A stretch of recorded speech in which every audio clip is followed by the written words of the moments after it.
जय श्री कृष्णा। राधे राधे दोस्तों आज मैं आप लोगों को लड्डू गोपाल की एक ऐसी हृदय को झकझोर देने वाली बिल्कुल सत्य लीला कथा सुनाऊंगी जिसे सुनकर आप सभी की आंखें लड्डू गोपाल के लिए रो देगी। दोस्तों, जो भक्त लड्डू गोपाल की सेवा करते हैं वो अपने कान्हा के साथ घटे इस अत्यंत दुखदायी घटना को बिल्कुल भी बर्दाश्त नहीं कर सकते। ये अत्यंत निंदनीय घटना है। दोस्तों, आज भगवान श्री कृष्ण की महिमा से दुनिया अवगत है। दुनिया भर में भक्त लड्डू गोपाल की महिमाओं को समझ रहे हैं। लड्डू गोपाल भगवान श्री कृष्ण के नाम के महिमा को जान रहे हैं, निरंतर नाम जाप कर रहे हैं, भक्ति कर रहे हैं, अपना सर्वस्व अपने ठाकुर जी भगवान श्री कृष्ण पर समर्पित कर रहे हैं। वहीं अगर हमारे देश में हमारे निज ठाकुर जी भगवान श्री कृष्ण के बाल स्वरूप लड्डू गोपाल के साथ ऐसी घटना घट जाए तो सुनकर हमारी आत्मा झकझोर जाती है। कानों पर यकीन नहीं होता, विश्वास नहीं होता कि कोई भी इंसान भगवान के साथ ऐसा कर सकता है। क्या ऐसे इंसानों को ठाकुर जी का भय नहीं है? क्या ऐसे इंसानों को इतना भी आभास नहीं है कि जिस देश में हम रहते हैं वहाँ मूर्तियों की पूजा की जाती है। यहाँ तक कि हम सनातनी धरती से लेकर आकाश, पेड़ पौधों से लेकर सूर्य चंद्रमा, नदी पहाड़ सभी को पूजते हैं, उपासना करते हैं। छोटे से छोटे जीव यहाँ तक कि कण कण में भगवान श्री कृष्ण का वास मानते हैं, उनकी वंदना करते हैं। फिर कोई भी मनुष्य भगवान श्री कृष्ण के बाल स्वरूप लड्डू गोपाल के श्री विग्रह को मात्र मूर्ति समझकर उनके साथ ऐसा घिनौना कुकृत्य कैसे कर सकता है? दोस्तों, आज की यह लीला कथा आपके हृदय को झकझोर कर रख देगी। लड्डू गोपाल के लिए आपकी आंखों से आंसू बह जाएंगे। दोस्तों, आज की इस लीला कथा को आंखें बंद करके पूर्ण विश्वास के साथ श्रवण कीजिएगा। आशा करती हूँ आज की यह लीला कथा आपके हृदय को स्पर्श करेगी। दोस्तों, आज की यह लीला कथा हमारे साथ शेयर की है प्रयागराज में रहने वाली बंदिता उपाध्याय जी ने। बंदिता जी कहती हैं कि मेरी शादी को 9 साल हो गए हैं। मेरे ससुराल में मेरी सासू माँ, मेरे ससुर जी, मेरे हस्बैंड, जेठ जी, जेठानी जी, उनके बच्चे और मेरी एक छोटी ननद है जो उस समय 11वीं कक्षा में पढ़ती थी। शादी के बाद जब मैं अपने ससुराल गई तो मैंने देखा कि मेरे ससुराल वाले सभी स्वभाव के बहुत अच्छे हैं, सभी मुझसे बहुत प्यार करते हैं, मेरा बहुत ध्यान रखते हैं। पर मेरे जेठानी जी, उनका स्वभाव बिल्कुल ही विचित्र था। ससुराल में पहले ही दिन मैंने यह देखा था कि मेरी जेठानी जी की मेरी ननद से और मेरी सासू माँ से बिल्कुल भी नहीं बनती है। मेरे सासू माँ और मेरी जेठानी जी के बीच हमेशा लड़ाई झगड़ा होते रहता था, यहाँ तक कि वो मुझसे भी ठीक से बात नहीं करती थी। मुझे तो यह समझ में नहीं आता था कि मैं अभी अभी ससुराल आई हूँ, मैं उन्हें ठीक से जानती भी नहीं, तो हमारे बीच अनबन होने का सवाल ही नहीं है। फिर वो मेरे साथ ऐसा व्यवहार क्यों कर रही है? पर मेरे ससुराल में मुझे जो सबसे अच्छी चीज मिली थी वो थे मेरे लड्डू गोपाल। मेरी सासू माँ लड्डू गोपाल की सेवा करती थी। जब मैं शादी के बाद अपने ससुराल आई तब मैंने देखा कि मेरी सासू माँ पूरे श्रद्धा भाव से बड़े प्रेम से लड्डू गोपाल की सेवा करती हैं। बंदिता जी कहती हैं कि वैसे शादी से पहले मैंने कभी लड्डू गोपाल की सेवा नहीं की थी, परंतु हाँ, मुझे लड्डू गोपाल की सेवा के बारे में पता जरूर था। बाल गोपाल के बारे में मैं जानती थी, परंतु उनकी सेवा का सौभाग्य मुझे नहीं मिला था। जब मैं ससुराल आई और ससुराल में लड्डू गोपाल की सेवा होते देखा तो मैं बहुत खुश हो गई। पर मैंने यह भी देखा कि जब मेरी सासू माँ उन दिनों में लड्डू गोपाल की सेवा नहीं कर पाती थी और मेरी जेठानी जी को लड्डू गोपाल की सेवा के लिए बोला जाता था तो वो बिल्कुल ही इनकार कर देती थी। वो कभी भी लड्डू गोपाल की सेवा करना नहीं चाहती थी। यहाँ तक कि मेरी जेठानी जी कभी पूजा पाठ भी नहीं करती थी। पर शादी के बाद मैं अपने सासू माँ के साथ लड्डू गोपाल की सेवा करने लगी। धीरे धीरे लड्डू गोपाल के लिए मेरे मन में इतनी श्रद्धा भक्ति आ गई, बाल गोपाल से मुझे इतना प्रेम हो गया कि अब एक पल भी मैं कान्हा से दूर नहीं रह पाती थी। इधर मेरी जेठानी जी हमेशा छोटी छोटी बातों को लेकर मुझसे, मेरे सासू माँ से लड़ाई झगड़ा किया करती थी। पूरे परिवार में उनका किसी से भी नहीं बनता था। हमारे घर में कोई भी नाते रिश्तेदार आए या कोई भी पड़ोसी आते थे तो मेरी सासू माँ उनके आगे मेरी तारीफ किया करती थी, कहा करती थी कि मेरी छोटी बहू बिल्कुल मेरी जैसी है, पूजा पाठ किया करती है, मेरे साथ लड्डू गोपाल की सेवा करती है। और ये सारी बातें जब मेरी जेठानी जी सुनती थी तो उन्हें बहुत गुस्सा आता था। वो बहुत जलती थी और मेहमानों के घर जाने के बाद वो घर पे कलेश करती थी। तब मेरी सासू माँ ने उनसे एक दिन कह दिया कि तुम्हें अगर लड्डू गोपाल की सेवा करनी है तो करो, मैंने कभी तुम्हें रोका है क्या? तुम्हें तो पूजा पाठ नहीं करना चाहती, लड्डू गोपाल की सेवा नहीं करना चाहती, तो अब तुम्हें गुस्सा क्यों आ रहा है? तब मेरी जेठानी जी गुस्से में कहती है, मैं क्यों करूँ आपके लड्डू गोपाल की सेवा? आप क्या चाहती हैं? मैं लड्डू गोपाल की सेवा करूँ और सारा पुण्य आप लेकर चली जाए? नहीं नहीं, मैं दूसरे लड्डू गोपाल को लेकर आऊंगी और उनकी सेवा करूंगी। आप देख लेना, मेरे लड्डू गोपाल आपके लड्डू गोपाल से ज्यादा सुंदर दिखेंगे। मैं अपने लड्डू गोपाल को आपके लड्डू गोपाल से अच्छा भोग लगाऊंगी, आपके लड्डू गोपाल से ज्यादा सुंदर श्रृंगार करूंगी। वंदिता जी कहती हैं कि मेरे जेठानी जी की सोच से, उनकी बातों से मैं बिल्कुल चौंक गई। मेरे लड्डू गोपाल, तुम्हारे लड्डू गोपाल, ये क्या होता है? भगवान तो हम सबके हैं ना, और ठाकुर जी हमारे घर के हैं, तो फिर वो मेरे और तुम्हारे कैसे हो सकते हैं? वो पूरे परिवार के हैं ना। पर ये मेरी जेठानी जी कभी नहीं समझती थी। कुछ दिनों के बाद अचानक हम क्या देखते हैं कि मेरे जेठानी जी हमारे घर एक लड्डू गोपाल लेकर आती है। हमारे घर पर जो लड्डू गोपाल थे वो 4 नंबर के लड्डू गोपाल थे, पर मेरी जेठानी जी 6 नंबर के बड़े लड्डू गोपाल को लेकर आई। उनका यह मानना था कि अगर वो बड़े लड्डू गोपाल की सेवा करेंगी तो उनके लड्डू गोपाल ज्यादा सुंदर दिखेंगे और उनके लड्डू गोपाल की लोग ज्यादा तारीफ करेंगे। उसके बाद मेरी जेठानी जी लड्डू गोपाल की सेवा करना प्रारंभ कर दी। कुछ दिनों तक उन्होंने बाल गोपाल की खूब सेवा की। लड्डू गोपाल का स्नान करवाना, उनका सुंदर श्रृंगार करना, बाल गोपाल को तरह तरह का भोग लगाना, सब कुछ वो बहुत अच्छे से करती थी। परंतु कुछ ही दिनों के बाद ऐसा हुआ मानो उनकी रुचि ठाकुर जी की सेवा से बिल्कुल ही खत्म हो चुकी थी। अब उनका मन बिल्कुल भी लड्डू गोपाल की सेवा को नहीं करता था। अब उनका मन जब होता था लड्डू गोपाल को तब स्नान कराती थी, कभी मन होता था तो उनका श्रृंगार करती थी, कभी मन होता था तो उन्हें भोग लगाती थी।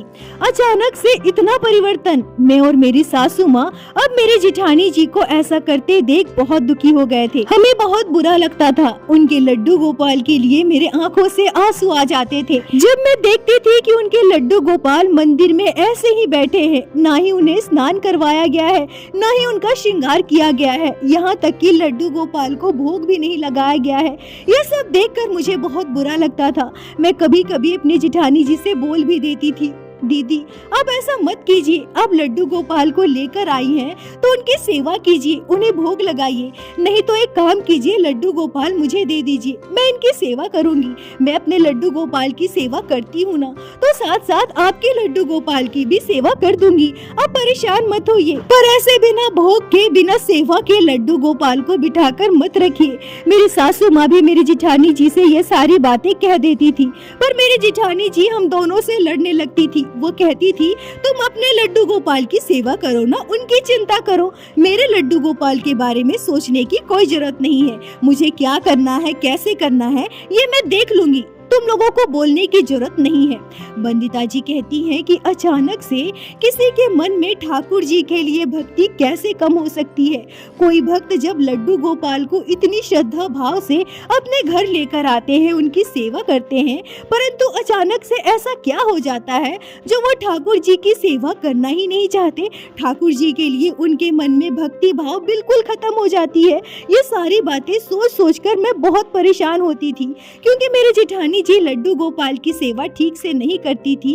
वो अपने हिसाब से जब उनका मन होता था तब कर देती थी, जब उनका मन नहीं होता था तब नहीं करती थी। मैं और मेरी सासू माँ कभी कभी उन्हें बोल दिया करते थे।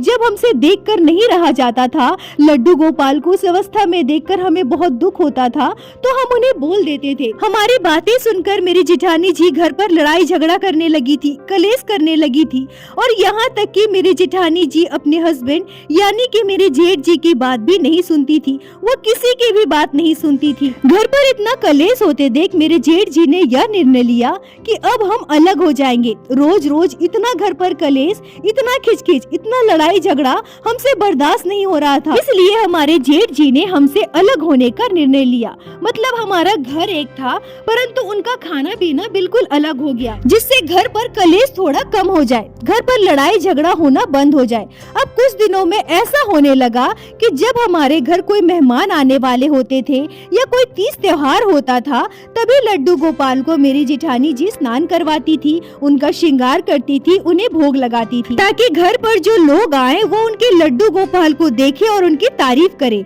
अब हुआ यूँ कि मेरी जेठानी जी की बेटी का जन्मदिन था, जिसमें बहुत सारे मेहमानों को आमंत्रित किया गया था। उस दिन मेरी जेठानी जी ने अपने लड्डू गोपाल को सुंदर वस्त्र पहनाया, उनका श्रृंगार किया, बाल गोपाल को तरह तरह का भोग लगाया।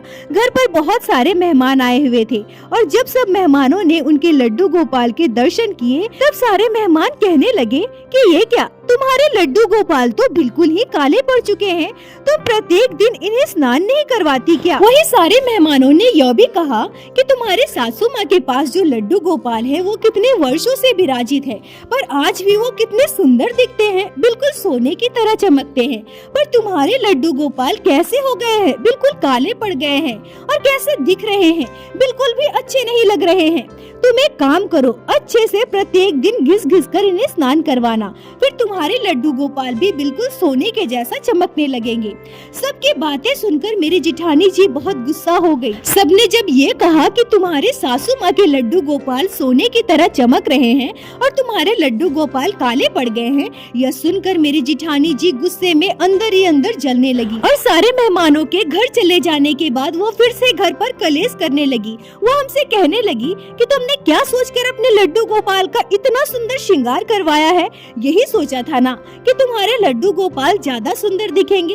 चलो ठीक है, कोई बात नहीं, तुम्हें जो करना था वो तुमने कर लिया। वैसे भी तुम्हारे लड्डू गोपाल मेरे लड्डू गोपाल से छोटे हैं, बड़े लड्डू गोपाल ज्यादा सुंदर दिखते हैं। अब तुम देखना, मेरे लड्डू गोपाल तुम्हारे लड्डू गोपाल से कैसे ज्यादा सुंदर दिखेंगे और तुम्हारे लड्डू गोपाल की लोग तारीफ नहीं करेंगे, सभी मेरे लड्डू गोपाल की तारीफ करेंगे। बस तुम लोग देखती जाओ। वंदिता जी कहती है, मेरी जेठानी जी लड़ाई झगड़ा करती थी, मन की कठोर थी, ये तो हमें पता था, पर वो कभी लड्डू गोपाल के साथ ऐसा करेगी यह हमने कभी सोचा भी नहीं था। आज भी जब हम इस घटना को याद करते हैं तो हमारी रूह कांप जाती है। भगवान पर आस्था ना होना ये अलग बात है, परंतु जो भक्त लड्डू गोपाल को अपने घर विराजित कर उनकी सेवा करते हैं, वो कभी अपने ठाकुर जी के साथ इतना बुरा कर सकते हैं, यह हमने कभी सपने में भी नहीं सोचा था।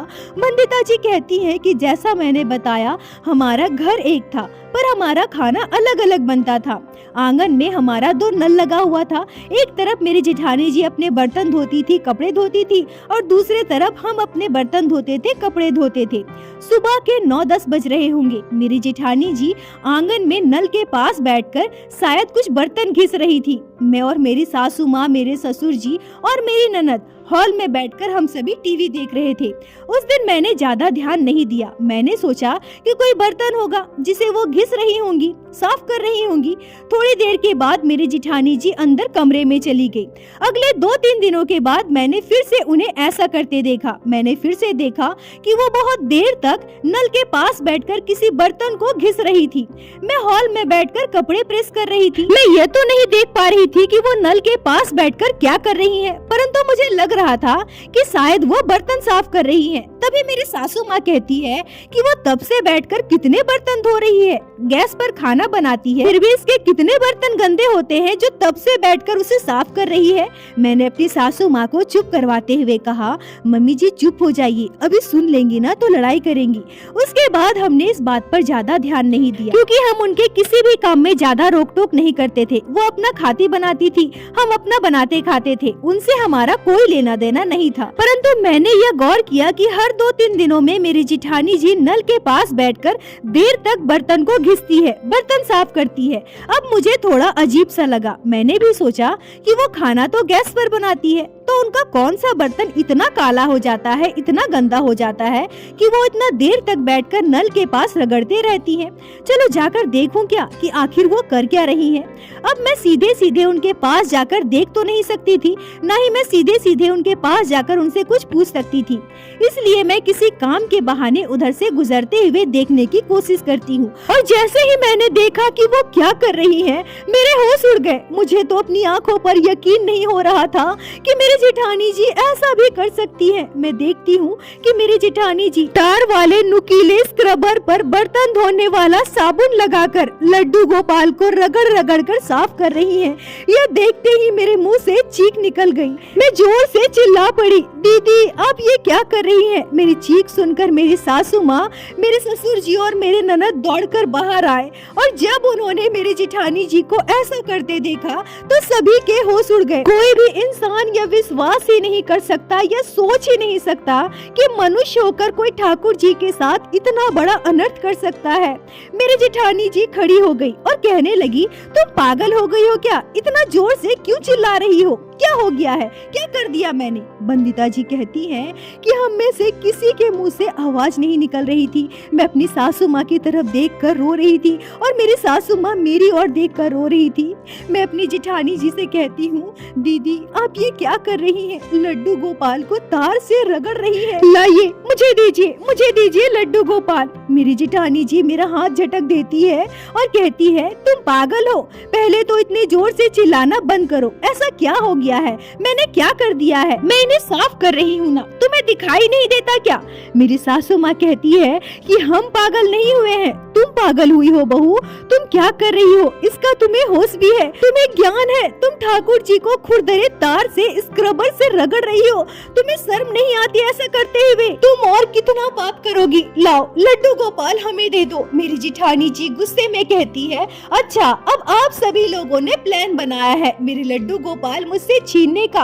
आप सभी पागल हो गए हो। मैं अपने लड्डू गोपाल आपको क्यों दूं? और आप चाहती क्या है? आपके लड्डू गोपाल की सभी तारीफ करे और मेरे लड्डू गोपाल को ऐसा कहे कि ये काले पड़ गए हैं, सुंदर नहीं दिखते। आप लोग आज देख रही हैं, मैं तो कई दिनों से तार से रगड़ रगड़ कर लड्डू गोपाल को साफ कर रही हूँ, पर शायद गंदगी ज्यादा बैठ गई है इसलिए ये साफ नहीं हो रहे हैं। पर देख लेना, मैं इन्हें साफ करके रहूंगी और आपके लड्डू गोपाल से मेरे लड्डू गोपाल ज्यादा सुंदर दिखेंगे। यह कहकर मेरी जेठानी जी दोबारा जमीन पर बैठ जाती है और अपने हाथ में पकड़े तार के स्क्रबर में जैसे ही साबुन लगाती है मैं उनका हाथ पकड़ लेती हूँ। मैं उनसे कहती हूँ, नहीं दीदी नहीं, आप ऐसा मत कीजिए। आप ऐसा कैसे कर सकती हैं? मेरे कान्हा को कितना दर्द हो रहा होगा, आपको एहसास भी है। मेरी जेठानी जी गुस्से में मुझे धक्का देती है और कहती है, जाओ निकलो यहाँ से, मुझे परेशान मत करो। मेरे कान्हा है, मैं कुछ भी करूँ। तुम लोग होते कौन हो बोलने वाले? तभी मेरे ससुर जी कहते हैं कि ये ऐसे नहीं मानेगी, तुम लोग यहाँ से चलो, हम महेश को बुलाते हैं, महेश ही से समझाएगा। मेरे जेठ जी ऊपर वाले कमरे में थे। मेरी ननद जेठ जी को बुलाने ऊपर वाले कमरे में जाती है और जब मेरे जेठ जी नीचे आते हैं और उन्होंने जब लड्डू गोपाल के साथ मेरी जेठानी जी को ऐसा करते देखा तो वो भी बिल्कुल चौंक गए। मेरी सासू माँ हम दोनों रो रहे थे। मेरी सासू माँ रोते हुए मेरे जेठ जी से कहती है, बेटा तुम्हें पता है ना, मैं वर्षों से लड्डू गोपाल की सेवा कर रही हूँ। हम सभी लड्डू गोपाल से कितना प्रेम करते हैं। तुम भी तो हमारे कान्हा से कितना प्रेम करते हो ना बेटा, फिर तुम्हारी पत्नी ऐसा क्यों कर रही है? अगर इसे सेवा नहीं करनी है ना तो बोलो ना, लड्डू गोपाल वो हमें दे दे, हम इनकी सेवा कर लेंगे। तुम देखो ना बेटा ये क्या कर रही है, तुम देखो, इसे रोको, इसे बोलो कि इतना बड़ा पाप ना करे, हमारे कान्हा को दर्द हो रही है। मेरे जेठ जी भी बहुत भावुक हो गए क्योंकि वो भी अपनी माँ को बचपन से लड्डू गोपाल की सेवा करते देखते आए थे। उनके मन में भी ठाकुर जी के लिए श्रद्धा भक्ति थी। वो अपनी पत्नी से कहते हैं, तुम सच में पागल हो गई हो क्या? तुम्हें पता भी है जो तुम कर रही हो वो कितना बड़ा पाप है। ऐसा मत करो, तुम्हें नरक में भी जगह नहीं मिलेगी। बंदिता जी कहती हैं कि मेरे जेठ जी की बात सुनकर जेठानी जी गुस्सा हो जाती है और कहती है, अच्छा अब आप भी मिल गए अपने मम्मी की तरफ और सब मिलकर मुझे ही सुना रहे हैं, मुझे ही डांट रहे हैं। अब यही दिन देखना बाकी रह गया था। नहीं दूंगी अपने लड्डू गोपाल। क्यों दूं? मैं इन्हें लेकर आई हूँ। बाजार में इतने सारे मूर्तियाँ हैं, जब सारे काले पड़ जाते हैं, गंदे हो जाते हैं, तब कैसे साफ किया जाता है मूर्तियों को? उन लोगों को पाप नहीं लगता क्या? तब मूर्तियों में प्राण नहीं होते? मुझे ज्ञान देने की कोई जरूरत नहीं है। ज्ञान देना बंद करो और जाओ यहाँ से। बंदिता जी कहती है कि किसी के भी समझाने का मेरी जेठानी जी पर कोई असर नहीं हो रहा था। वो बस यही कह रही थी कि मेरे लड्डू गोपाल, मैं जो चाहूँ वो करूँगी। तभी मैं अपनी जेठानी जी का हाथ पकड़ लेती हूँ और रोते हुए कहती हूँ, दीदी मुझे लड्डू गोपाल दे दीजिए ना। आप ऐसा मत करो दीदी, मैं लड्डू गोपाल की सेवा करूँगी, आप इतना बड़ा पाप मत कीजिए। मेरे कान्हा को बहुत दर्द हो रही है, बहुत तकलीफ हो रही है। तभी मेरी जेठानी जी कहती है, अरे तुम सभी के सभी पागल हो गए हो क्या? सभी मेरे पीछे पड़ गए हो? अरे क्यों दूं मैं अपने लड्डू गोपाल को? मैं फ्री में लेकर आई हूँ क्या? इसके लिए मुझे पैसे देने पड़े थे। अच्छा ठीक है, तुम्हें मेरे लड्डू गोपाल चाहिए ना, तो मुझे पैसे दे दो और ले लो लड्डू गोपाल। तभी मेरे ससुर जी कहते हैं कि तुम बताओ कितने में लेकर आई हो लड्डू गोपाल को, मैं तुम्हें अभी देता हूँ। मेरी जेठानी जी कहती है 2000 रुपए दीजिए और लड्डू गोपाल को लेकर जाइए। मेरे ससुर जी उन्हें 2000 रुपए देते हैं। फिर मेरी जेठानी जी लड्डू गोपाल मेरे सासू माँ के हाथ में दे देती है। लड्डू गोपाल को देते हुए मेरी जेठानी जी कहती है, वैसे भी ये बिल्कुल ही काले पड़ चुके थे, कई दिनों से मैं इसे घिस घिस कर परेशान हो गई थी, ये साफ ही नहीं हो रहे हैं। अब इसे ले जाओ, इसे साफ करो, इसकी पूजा करो, जो करना है करो, मुझे कोई मतलब नहीं है। मुझे अगर लड्डू गोपाल की सेवा करनी होगी तो मैं दूसरे नए बिल्कुल सुंदर लड्डू गोपाल को लेकर आऊंगी। यह कहकर मेरी जेठानी जी पैसे लेकर अपने कमरे के अंदर चली जाती है। वंदिता जी कहती हैं कि मैं और मेरी सासू माँ दोनों फूट फूट कर रो रहे थे। इस दौरान मेरे जेठ जी नम आंखों से नजरें झुकाए चुपचाप खड़े थे। उन्हें भी बहुत दुख हो रहा था, तकलीफ हो रही थी, पर उनकी पत्नी उनकी एक नहीं सुनती थी। वो विवश थे। लड्डू गोपाल को लेकर हम घर के अंदर आए। बाल गोपाल को अच्छे से स्नान करवाया, सुंदर वस्त्र पहनाए। घर के मंदिर में हमने लड्डू गोपाल को विराजित किया, बाल गोपाल को भोग लगाया।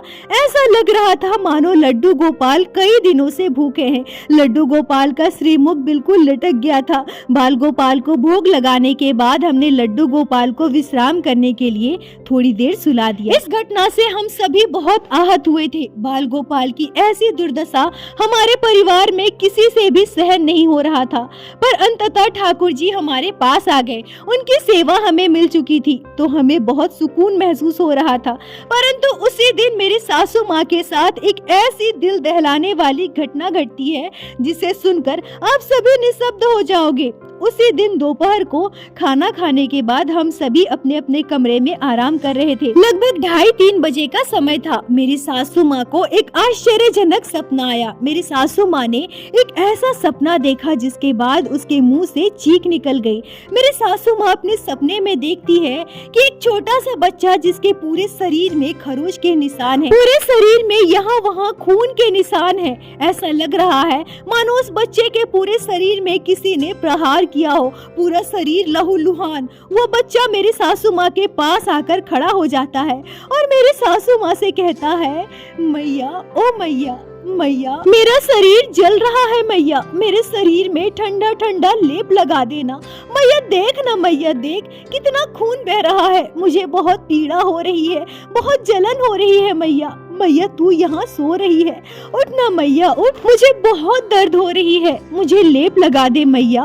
वंदिता जी कहती हैं कि मेरी सासू माँ सपने में इतना सुनते ही, इतना देखते ही चौंक कर उठ जाती है। उनकी आंखों के सामने अंधेरा छा जाता है, उनकी आंखें चौंधिया जाती है। कुछ पल के लिए उन्हें दिखना बिल्कुल बंद हो जाता है। वो चीखने लगती है, चिल्लाने लगती है और अगले ही पल वो दौड़कर मंदिर की ओर भागती है।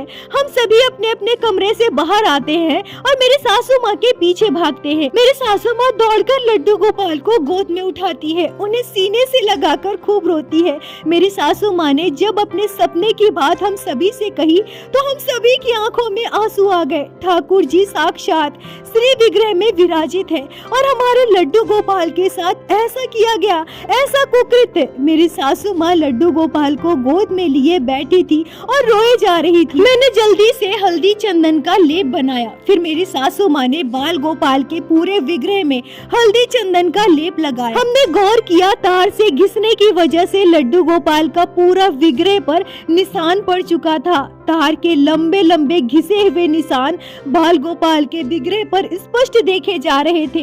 हम यह महसूस कर पा रहे थे कि लड्डू गोपाल को कितनी दर्द हो रही है, कितनी तकलीफ हो रही है। लोगों के लिए यह मात्र एक मूर्ति हो सकते हैं, पर जो भक्त लड्डू गोपाल की नित्य सेवा करते हैं वो यह महसूस कर सकते हैं कि हमारे बाल गोपाल में प्राण है। लड्डू गोपाल के पूरे बिगड़े पर हमने कम से कम 1 महीने तक हल्दी चंदन का लेप लगाया।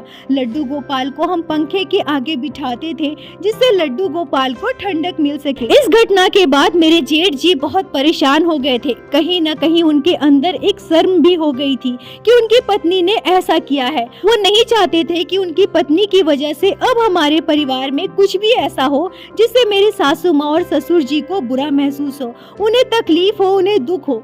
हम सभी अपने जेठ जी को समझ सकते हैं क्योंकि वो बहुत अच्छे हैं, पर वो अपने पत्नी से परेशान है। उनके 2 बच्चे हैं, इसलिए वो नहीं चाहते कि उनका परिवार बिखर जाए। कुछ दिनों के बाद मेरे जेठ जी ने हमारे घर से थोड़ी दूर पर एक फ्लैट खरीदा और अपने पत्नी और बच्चों के साथ वहाँ शिफ्ट हो गए। अब कभी कभी मेरे जेठ जी अपने मम्मी पापा से मिलने यहाँ आते हैं, पर मेरी जिठानी जी कभी भी हमारे घर नहीं आती। हमसे कोई रिश्ता वो रखना ही नहीं चाहती। इस घटना को वर्षों बीत गए हैं। हमारे घर दोनों लड्डू गोपाल विराजित है। हम दोनों लड्डू गोपाल की सेवा एक समान पूरी श्रद्धा भाव से करते हैं। लड्डू गोपाल की कृपा से मुझे एक पुत्र और एक पुत्री संतान की प्राप्ति हुई है। ठाकुर जी की कृपा से हमारा पूरा परिवार बहुत खुश है। मैं लड्डू गोपाल से बस यही प्रार्थना करूंगी, हे मेरे कान्हा, हे मेरे ठाकुर जी, हे मेरे कृष्ण कन्हैया, मेरी जिठानी जी ने जो गलती किया है, जो पाप की है, आपको जो दर्द दिया है, जाने अनजाने उनसे जो भी कर्म बने हैं, उनकी सजा मेरे जेठ जी और उनके बच्चों को मत देना। वो निर्दोष है, उन्हें कभी भी मेरी जिठानी जी के कर्मों में, उनके पाप में भागीदारी मत बनाना मेरे कान्हा। और आपकी कृपा दृष्टि ऐसे ही मेरे पूरे परिवार पर बनाए रखना।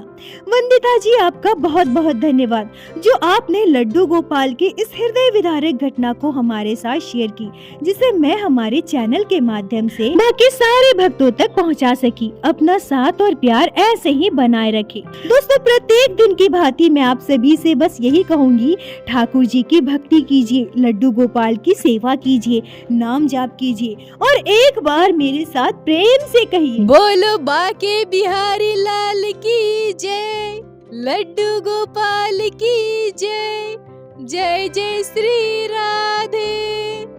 दोस्तों, यदि आप लोगों को आज की यह लीला कथा अच्छी लगी हो, आपके हृदय को स्पर्श की हो, तो कृपया वीडियो को लाइक करके अपने दोस्तों के साथ शेयर अवश्य करें, जिससे बाकी भक्त भी लड्डू गोपाल की इस अद्भुत लीला कथा को श्रवण कर सके।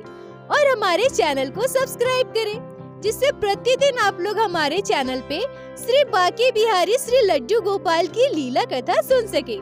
दोस्तों, यदि आपके जीवन में घटी हो कोई भी चमत्कारी घटना या लड्डू गोपाल ने कभी भी की हो कोई भी लीला जिसे आप हम सभी के साथ शेयर करना चाहते हैं, तो कृपया हमें इंस्टाग्राम पे मैसेज करें। हम आपसे कांटेक्ट करेंगे और आपकी उस लीला कथा को हमारे चैनल पे बाकी सारे भक्तों के साथ शेयर अवश्य करेंगे। लड्डू गोपाल की कृपा आप पर और आपके पूरे परिवार पर बनी रहे। राधे राधे दोस्तों।